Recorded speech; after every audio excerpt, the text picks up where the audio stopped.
একজন ব্যক্তি সর্বোচ্চ 10 বছর প্রধানমন্ত্রীর দায়িত্ব পালন করতে পারবে। সংবিধানে এমন বিধান যুক্ত করার বিষয়ে বিএনপি সহ সব রাজনৈতিক দল একমত হয়েছে।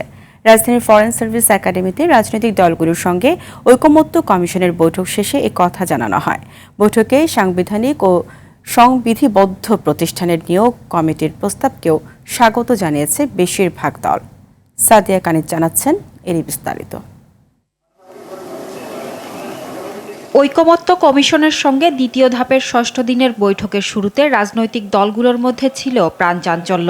রাষ্ট্রের গুরুত্বপূর্ণ বিষয়ে ঐক্যবদ্ধ হতে দলগুলোকে ছাড় দেওয়ার আহ্বানের মধ্য দিয়ে শুরু হয় এদিনের বৈঠক।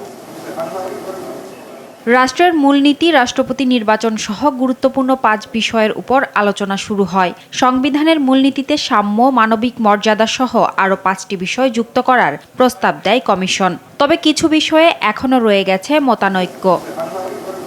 এদিন জাতীয় সাংবিধানিক কাউন্সিল গঠনের পরিবর্তে সাংবিধানিক ও সংবিধিবদ্ধ প্রতিষ্ঠানের নিয়োগ কমিটি গঠনের নতুন প্রস্তাব দেয় কমিশন। এতে 2-1টি দল ছাড়া সব দলই সম্মতি জানায়। আলোচনার কিছু বিষয় নিয়ে হতাশার কথা জানায় বেশ কয়েকটি দল। তবে একজন ব্যক্তির সর্বোচ্চ 10 বছর প্রধানমন্ত্রীর দায়িত্ব পালনের বিষয়ে বিএনপি সহ সব রাজনৈতিক দল একমত হয়। আলোচনার অগ্রগতি নিয়ে আশাবাদী ঐকমত্য কমিশনের সহসভাপতি।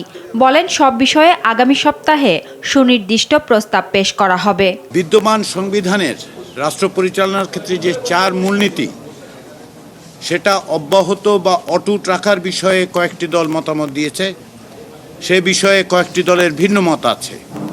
ফলে এখন পর্যন্ত এই বিষয়ে কোনো ঐকমত্য তৈরি হয়নি। প্রধানমন্ত্রীর মেয়াদ বিষয়ে আলোচনায় প্রাধান্য পেয়েছে, গুরুত্ব পেয়েছে এবং এই আলোচনাগুলো অব্যাহত থেকেছে। সাদিয়া কানিজ, RTV, ঢাকা।